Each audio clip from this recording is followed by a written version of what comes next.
So here's what you should have done if you were a Nazi and you wanted to win the war. You should have enslaved the Jews and the Gypsies and had them work, right?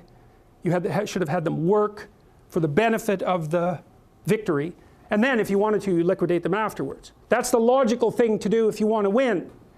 And we assume that Hitler wanted to win. But that's not a very intelligent assumption. Why would you assume that?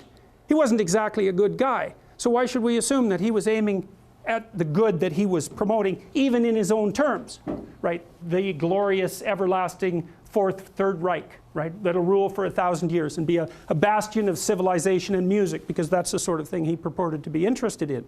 Well, so what do you do with the Jews and the Gypsies? Well, round them up, fine. Enslave them, fine. You don't kill them. You certainly don't devote a substantial proportion of your war resources while you're losing to accelerate the rate at which the extermination is taking place. Because that's a bit counterproductive, unless what you're aiming at is the maximum possible mayhem in the shortest period of time.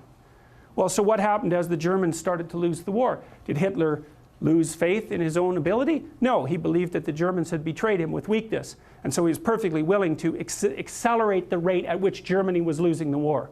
And so when Hitler and his minions had the choice, here's the choice. You can suspend your unnecessary demolition of people, win the damn war, and then pick it up afterwards. Or while you're losing, you can just accelerate the mayhem even though it's counterproductive. It's like, what'd they pick? Well, they picked to accelerate the mayhem.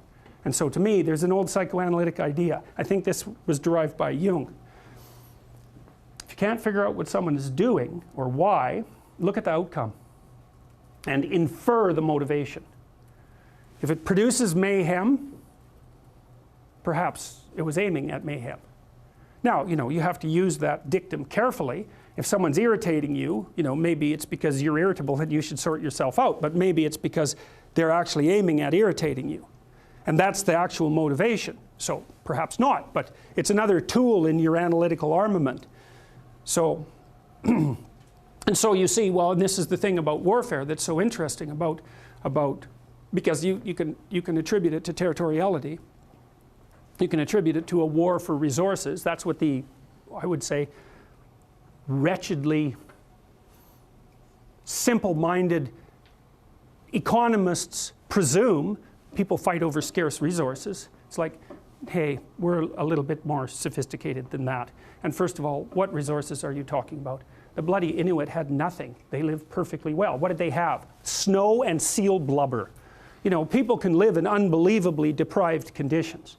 And so the idea that there are natural resources that we fight over because there's a shortage of them is a pretty oversimplified view of human beings. It's like, well, why do people fight? Well, maybe they fight sometimes for good reasons.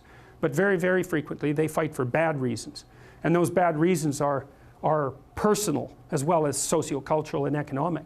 If you were a Nazi prison guard, for example, whatever pathologies you were carrying around in your destructive little soul, whatever element of Cain was deeply embedded in you, had the opportunity to be manifest fully at every moment of your waking existence, right? You had these people who were completely beholden to you, with no rights whatsoever, to whom you could do whatever your evil little heart determined. Think, well, maybe that was a motivation for putting them there to begin with.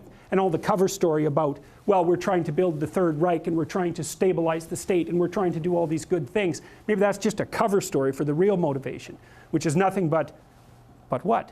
The construction of death camps that killed 6 million people. How about that? And the obliteration of 120 million people on the planet, and the leaving of Europe in ruins. Maybe that was the motivation. Or are we going to attribute to Hitler the highest possible motives? Say, no, it's an archetypal manifestation of Cain. Now, he's going to put up a front that says, well, I'm your savior. It's like, well, destructive people think that Cain is their savior.